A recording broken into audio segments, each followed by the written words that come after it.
What is up, everybody? Broken City artists. Well done.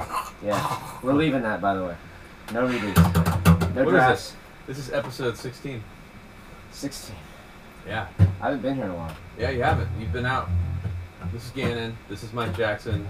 This is Adam. That's my dog. Can't see her.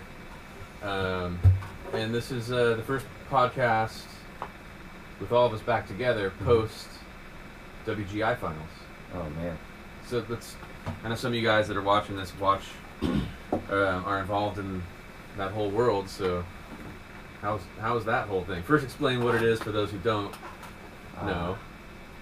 It's performance percussion, both on scholastic, like high school kids, and college age kids. It's crazy. It's like a cross between Cirque du Soleil with drums, Blue Man Group. Any that ranges from something that's more theatrical like that to just performance art to legit orchestral type percussion, concert percussion. It's crazy. Composition for Yeah. drums, they call it the battery, all snares, tenors, basses, and then also melodic percussion of all types. But anyway, the sort of Super Bowl for that, I guess you call it that, right? Oh yeah, yeah. International championships in Dayton, Ohio every year. It's a spectacle. It is like the Super Bowl of the activity. Yeah, so that has transpired in the last, how many months leading up to that? 5, 4? Yeah, the season starts in January. Yeah, okay, so Yeah. anyways, we're all very excited and about how it all went, because Broken City Percussion got a bronze medal, and it's really exciting to have. I mean, you decided it was OCI before. Mm-hmm. You were like, dude, let's make it Broken City as a result of Broken City artists and everything we've been talking about. And not a ton changed, because you've been doing things the way you've been doing it for forever. But some cool nuances changed in terms of just more involvement more kind of official involvement from myself and Gannin, and some collaborative stuff there. But along with just more focus on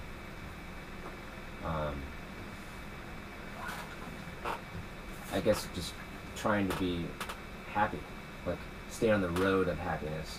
It's not a destination, but it's a good process. Yeah, like just dropping things in your life that are toxic and things that you don't enjoy. Try to surround yourself with activities that hopefully allow you to pay your rent, that bring joy, that you can sleep well at night knowing that you did something productive, that you there's a little bit of philanthropy in it, because you're a teacher, you're working with college kids and high school kids, so there's a satisfaction there. But I think just kind of weeding out all the stuff that works like from the heart. Yeah. And so that was part of the impetus, or that was part of what changed kind of this year I for think you? that's what changed, is that I just had more time to make things exactly how I think they should be. And then it's not just me, it's a combination of people, and you guys included, that are sort of doing the same thing. I'd say you guys have probably been doing that longer than I have at this point, but I think that is it's a nice step to have in your life. It's a nice plateau to get to in your life, where you're not just trying to make ends meet, where you can pull back a little bit and say, I don't need to do that. It's the extra cash is nice, but it's because you were teaching a lot of different schools and I think you lose a little bit of yourself, and you're doing like a daily grind thing. And I'd much rather sacrifice not necessarily stability financially, but some luxury, just to really enjoy the day. It's just that single, like, you wake up in the morning, or you going like, Yeah, you're stoked when you wake up. Yeah, like I gotta go to this place, and I gotta do that, I gotta write this thing, and I gotta do this. it's just a cool place to be where you can just. It's risky too, you know, because I didn't have a backup plan. I just kind of dumped some things, and you know, significant chunk of income just on faith. Like, all right, here it is. Yeah. It's just now it's there's things that are going to happen that are kind of a slow build to, you know, greater good down the road. That there's not going to be a quick fix. This is going to be, you know, a couple years of struggling, so that, you know, I just have a greater time just waking up. You know, it doesn't feel so. Yeah, and to bring this full circle, I mean, we've been friends for, you know, over 20 years, and you know, I was in Mission Viejo drumline, and that's how we met and stuff. But it was really about a year and a half ago that we reconnected, and really we're kind of on parallel journeys in a way. And you know, me being really passionate about, you know, I guess being more mindful about why I do what I do and which things that I do in my life as an artist and as someone who is an artist for a living, you know, making the necessary compromises to pay the bills and just monetize what I do, so that I can keep creating as a career. Similar things were happening with me. I was, you know, dropping different things, making different choices that weren't necessarily about moving the career forward, but really moving my life in a direction where I was doing things that were more about you know, purpose and meaning, and I wanted more significance, and just cared a little bit less about success in the eyes of the world, or the eyes of, you know, even my own perspective on what the definition of success is. I think that's, and when we came together, right, all that is attractive. Like when you're drawn to that, there's a magnetic thing when you feel that somebody is doing that. Yeah. You know, and that's the true luxury. Yeah, and it's separate from, you know, well, how much money did they make doing that? I don't even think that's a thought. When you're around somebody like that, that's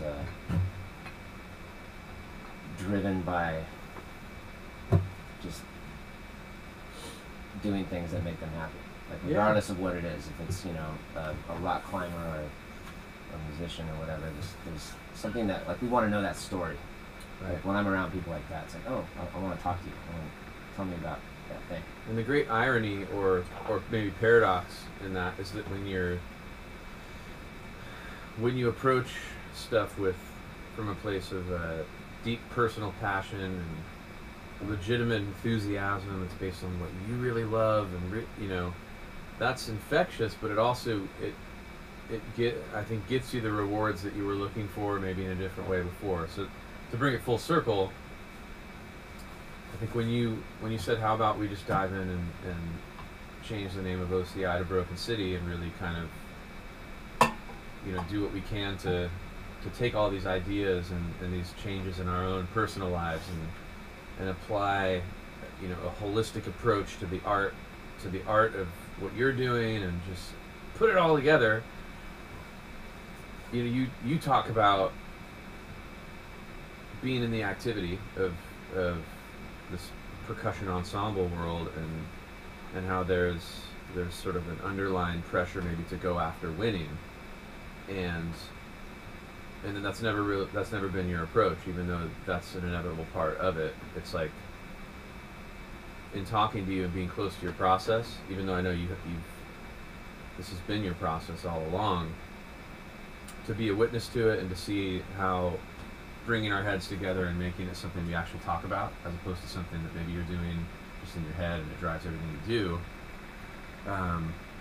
It's been amazing to see that, like, that's why this is a little bit of a celebratory moment, is that, you know, last year, for a variety of reasons, OCI placed, what, 17th or something? I think it's 17th. Yeah, so to go from 17th and then have this switch of perspective, amongst other things, getting some different people in the group and all this stuff coming together, and then to go from 17th to 3rd in the world is an awesome thing. And I think it's a direct result of that mind shift change of just like, let's do something that feels I think like it has some value beyond the activity itself or something. yeah, like the thing about that, just being competitive, being successful competitively, is that it all happened in one weekend, and so I think it masked the true feeling of like joy and elation that it just affected people, and that it connected with people, and the feedback was so amazing that I almost get like uncomfortable because I don't know how to process it, because I mean obviously there's the thank you and it means a lot, and then it starts sounding a little Trite or something? Yeah, contrived, where thank you, it means a lot, but then it's just my own like inability to express at that point, so it's almost like a script. It's a weird thing to process, and I know what you mean. Yeah, after kind of digesting it for a week, and it's been a busy week. Drum corps started the day after. Yeah. But been able to process a little bit that that was the true success. That the competitive success was all kind of mixed in there, like this casserole, but I was able to extract that mentally like a week later and realize that it didn't matter. We could have taken 17th again. Right. And I mean, there's obviously it's nice to be recognized, and the medal was part of being recognized. Yeah, it's It nice. was more an official. It's a little like, cherry on top. Yeah, but like a kind of a quantification of all the comments that we received. So it's a little abstract from an actual human being saying, "Hey, I love what you guys did, it connected, and I felt it, and it was awesome." Mm. Like that means way more than a number on a sheet. And I think when you're in that whirlwind, when it's actually happening, you can't separate those two things, and it feels like, oh, we're happy because we won, or we're happy because we took whatever place. It's just, I think it's like, let me throw this concept at both of you guys, but just like when you do something and you put your entire self into it, and it's a lot of heart, and it's a lot of hard work, and it's a team. There's so many people involved in making that happen. All the various members and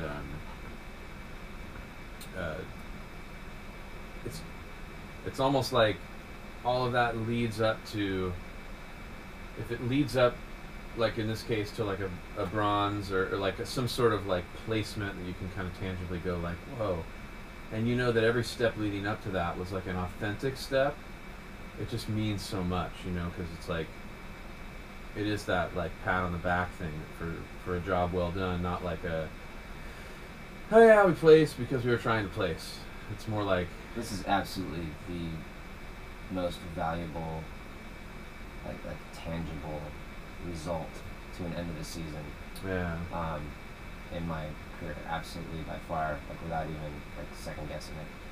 That's awesome. it's really cool. Yeah, which it's because of the story Yeah. and everything that led up to it, and it goes back years. I was part of another organization, RCC, which is a beautiful organization, and I love those people. And there was just I was at a place in my life where I just wanted to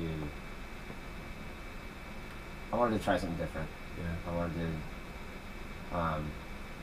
I thought I could create like another voice, because like what RCC does is it's totally them. It's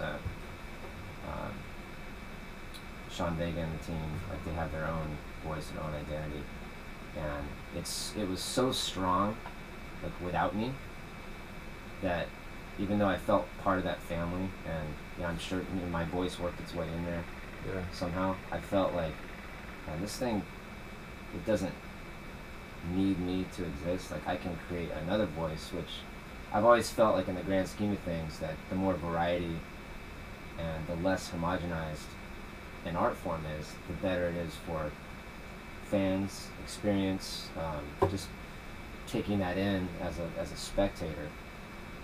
That variety is important. So Yeah, you don't want to see, Picasso and Jackson Pollock try to figure out how they can both be involved in the same painting. Right, You want them to do their things as different as they are. Is that a kind of a grand way to sort of explain it? I appreciate the parallel to Jackson. Vega and Jackson and Pollock and.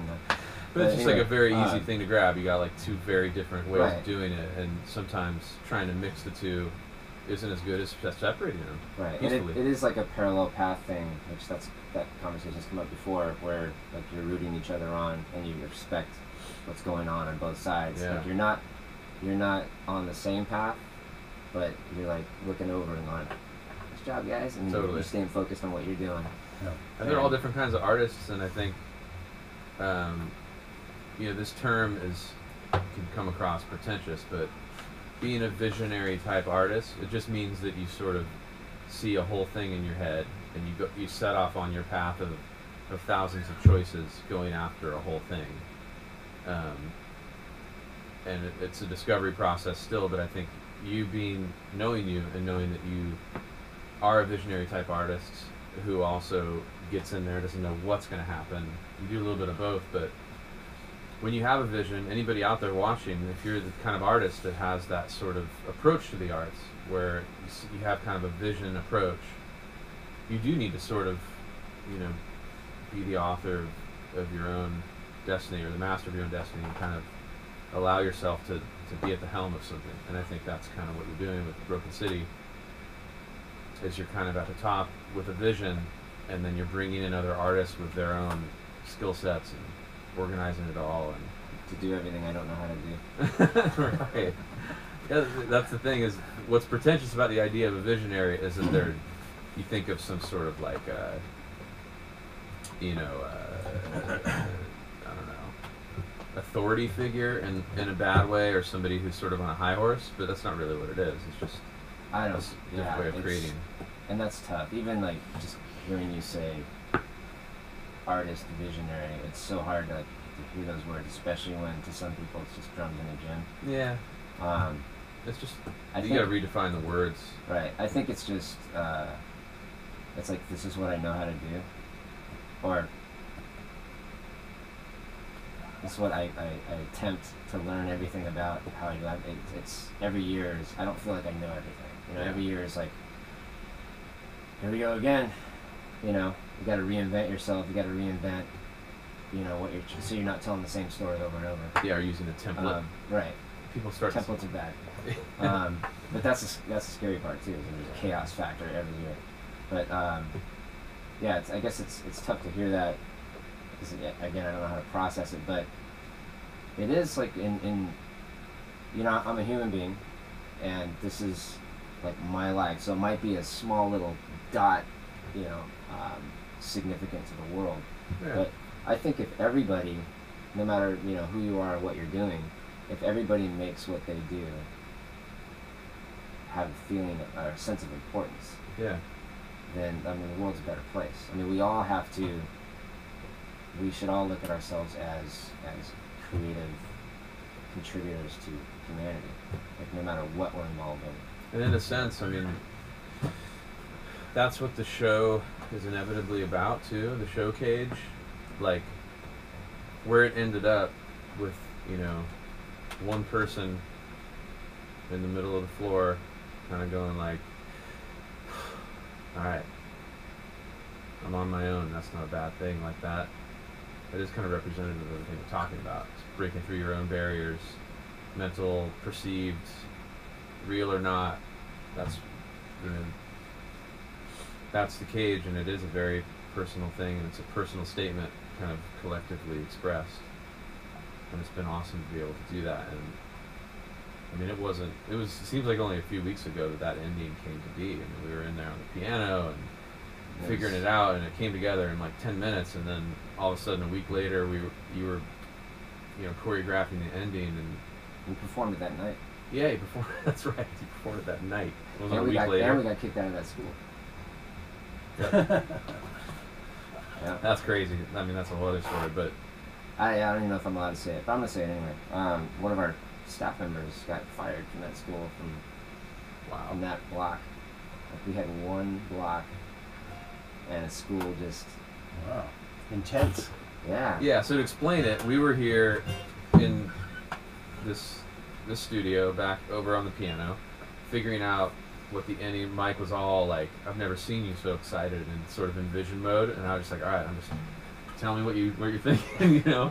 And I started playing some chords from that song Mother Father and rearranging things and talking lyrics and figuring it out and guiding it along, and we're like, all right, that's it. And then What was it? It was a medley of two of your songs. It was Yeah. From Here I'm on My Own, or From Here You're on Your Own, yeah, and then Mother Father. I wanted to combine them. They're two totally different like feels and sonic landscapes. it was more the lyrics from Here You're on Your Yeah. And then putting that together was totally exciting. But yeah, then we had that rehearsal, and we threw that together. Hot that day. And you know, the guy who worked at the school, he'd been there for like 4 or 5, maybe I think even like 6 years. Oh my That gosh. he'd been there, and you know, he had brought his own equipment in. He had gotten like, you know, things donated to the program, and there's like definitely like this macro greater good happening there at this program. And the administration got one complaint from one neighbor, and That was it. he, you know, heads a roll. Jeez. And it was just such a funny thing. And then I saw, like a couple days later, I saw that Dave Grohl letter that he had written to, I forget the, it was I remember saying for school. it Or was let either the on kids this, practice. yeah, let the kids practice, Yeah. and that, you know, because they were getting noise complaints. Right. They were trying to have like, you know, this band thing going on, Money. and they were getting noise complaints, and he had written a letter on behalf of the musicians saying, hey, this is good that these kids are doing this. Basically, like, you know, I mean, you can read between the lines. Thank God they're not out doing something else. Yeah, that sure. You don't want them to do. Right. At least they're doing this. And it got me thinking about that situation. It's like, man, how short-sighted, like how myopic of an administration to not see, like, okay, you got one complaint, like we can try to mitigate that, and like we can figure that out. Yeah. But to just throw away the greater good, but these are youth. I mean, these young people like learning just about how to be a team, about how to like put your heart and soul in something. Yeah. Be a musician, be an artist, be creative people, just you know, contributors to you know, society, and they just folded with one complaint. It's just so such You know, a it's- corporate behavior, and it's just Wouldn't happen with the football it was program. it was Guaranteed. it was a little saddening. Like it was like, Yeah. and then you know what the cool thing about it is, a staff member was like, you know what, I wouldn't have it any other way. It was worth it. Wow. That's And cool. it's really cool attitude, and it was sad to hear about it happening, but like it kind of showed me how what we do is so fragile, and we have to be thankful for everything. And those Oh yeah. those schools and those, you know, visionary admin people who see what we're doing and like, oh yeah, Make I see space what for you're it. doing. Allow Like, for it. I'm gonna go the extra mile and help you guys out and Mm-hmm. give you a facility, someplace you can go. Yeah. You know what's interesting about that is like that was the day that I was tuning, like You were tuning mixing the drum sets. toms and tuning the drum sets, and just taking the master fader and going like cranking it up, hearing what it sounded That has like. a habit of getting shut Well, down. little did you know. You do tell that story. I was playing at the NAMM show, and I hadn't seen Adam in a long time. We reconnected, and It was like I 4 go, or let's 5 jam. years I got ago. this room was for Bagheera or Behringer, and so we had our own little room. That's our. That was my song. That's our. That's the Mike's song gotta go. It's the song we played. Hang on, you finish your story. Okay. I got Okay. mine. So, anyways, Okay. I'll make it quick. So I go, let's play, let's jam, and all day, you know, the guys with the decibel meters have been coming around. I don't know if you guys know the NAMM show, but every manufacturer of every instrument known to mankind is at the convention center in Yeah. Anaheim, and it's like rooms and rooms and rooms, and some of the bigger manufacturers have these booths that are like pretty big. Like, you know, This one was huge. Like it was a huge mini booth. clinics, mini demonstrations. Exactly. going on. Yeah, It so was, yeah. all week long he's like in there and they're playing. It's a band playing, and there's guys walking around with decibel meters going like, "Are you over 95 decibels or whatever? You guys got one, you know, like one warning, 2 warnings, Yeah. or whatever." So I walked in not really aware of that because I wasn't involved in NAMM that year, but you Yeah. were like getting paid to play every day. Yeah. And he's like, "Dude, you want to jam?" So Well, the whole room was set up for that. yeah, People would come in and play. We were supposed to be playing and showing people the gear. You I know? sat in on the drums. So he's playing the drums. And Well, first what I did is I sat down and I was like, the first thing I do is go, okay, how am I going to like customize the situation so that I can be me? You crank the snare. I cranked this thing. so it's extra loud. Like I just went, ring, ring, ring, ring, ring, ring, ring, ring, ring, ring, ring, and it was like loud. So then A what little happened? louder than the amps, though, really. I mean, it's so funny. So the guy came by and shut us down. I was stoked because I got to walk around the amp for the rest of the day. Because it stopped early, like around 1 or 2, and I was like, cool, man. And I was like hitting this hard. They didn't as get I mad could. at me or anything because it wasn't really our fault, per se. We were paid to play. It was my fault, It was your fault, but I was happy. but I wasn't being hired. But anyways, so Adam So shut you anyway, guys so I down might- too, Adam apparently. shut us down. You and the snare drum. Both might be my fault. Worth it. You know, but what I was going to say is that, you know, it's funny that what I heard was the main complaint was that this lady couldn't hear her TV. It's like a Are Saturday. you serious? It's a Saturday, like early afternoon, Honey Boo Boo was on. and she couldn't hear her TV. So that's why. I can't hear Honey Boo Boo. Wow. That's why, you know, this guy lost his job, and it's Wow. like, man, If she only knew what was like happening and how it was like. Yeah, I almost want to go over there and knock on her door with a snare drum. You know? you know, it's actually I don't blame her at all. She has a legit, she owns a home, Yeah, a school. I mean, I kind of get it. She's You not know? in the know. Her mortgage is cheaper because she lives next to a school, so Yeah. it's like there's some sacrifices you have to have. But anyway, I blame the administration for not standing up Not in and the saying, guts. hey, you know what? We're sorry. We'll make it up to you. We'll figure this out. Yeah, exactly. Or Here's- give There's her some a free chance. tickets to our next show. Yeah. And give her a chance to understand Right. what's going on.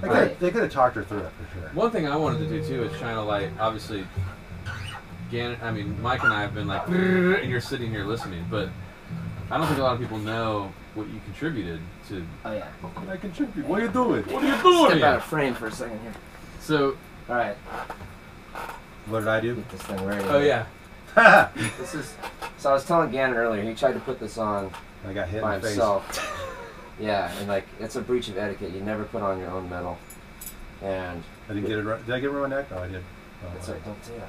That's on camera. All right. I So did that. yeah. So Gannon wrote and played a lot of the guitar parts in the show, and we have this wonderful guitar player, Brian. He's awesome. super cool. And That guy did a great job. but Gannon created like this tutorial, like this YouTube tutorial on how to play the part that you recorded for him. Yeah, yeah. Recorded Which is in the MP3. solo that's over the bass drum Right. solo. Right. The other guitar parts in the show, like you wrote, like, and we took that off the album. Right. But it was such a cool thing because it's pretty virtuosic, and It's difficult for sure. and the kid like went through it and like learned the tutorial. And if he didn't have that video, and it's like one of the coolest parts of the show, I think. That's awesome. But anyway, the other Dude, part. I am so stoked about Yeah, the other part of the etiquette is like once you take the metal off, Uh-huh. you can't put it back on. Okay. So No. then it's like douche status. Can I say douche status Yeah. on the podcast? Oh, That's why a lot of So you have to shower with it on for a few weeks. You don't leave it on. I keep it on for a while. I go to the store with it. I've heard like a lot of Olympians actually get upset when they have to do interviews, like on talk shows or whatever, that the host always wants them to come in wearing the medal. And Yeah. like, it's not cool. Because once they put it on you, and then Yeah, once that you take moment. it off, you don't put it back on. That's It's pretty. like I didn't this- know about all that stuff. That's Well, pretty cool. I it's- didn't either. It's I like a mean, thing. it depends on how traditional and strict you want to get, but that's kind of the gist of it. Yeah, yeah. But yeah. It's cool. You know, I'm stoked because like I don't get medal. I never got medals as a kid. Like I never did anything in sports or anything. So whenever I get a medal, I'm like the most stoked guy in the world. Well, like because we got a Dove Award for the stuff we did with Colton, and I was so stoked to get that. I'm like, that's awesome. Too So big this for is kind of on medals. par with that for me. I love medals. I do. I really think it's cool, man. It's like it's really awesome. It's cool to get acknowledged. And I was happy to be a part of it, honestly. I mean, when I saw the presentation of it, I was like, man, this is killer. I was so blown away. So Thanks, man. Well, I appreciate that guitar player did an awesome job too. And your Great involvement player. was awesome. It was really cool, like behind the scenes stuff and stuff that people don't know about that really helped everything come together. Yeah, and just to bring, I mean, as a guitar player, I mean, you're like my favorite guitar player on the planet, and you bring so much history to what you do. Like, there's so many influences that you have that, like, that are historically bolstered, yet there's so much of you in your playing. So, like, it's like a great example of, if you come from, like, what are your top few influences as a guitar player? On guitar, Holdsworth, Alan Holdsworth, Jeff Beck, Pat Metheny. I'd say those like the top 3. Yeah. There's more, but those are the guys. I mean, John McLaughlin too. Like, those 4 guys for me are like, that's kind of my style, is those guys together. So that little bit of guitar solo, there's so much in that it's not just notes. I mean, and it's so great that Brian is a good guitar player and could, like, he picked up on that and he brought that out, because there's a lot of stuff that you're doing where it's little taps and pull offs. It's all about left hand touch and right hand touch, and it's how you play it. Sure.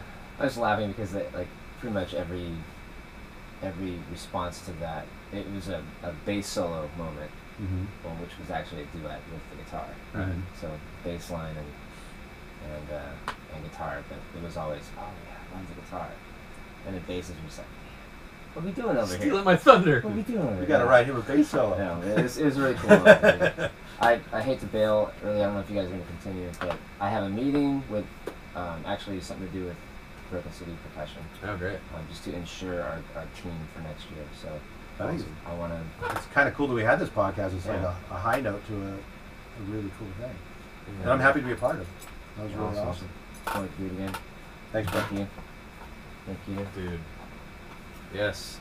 Nice little short podcast. We'll see you soon. Next one. Bye.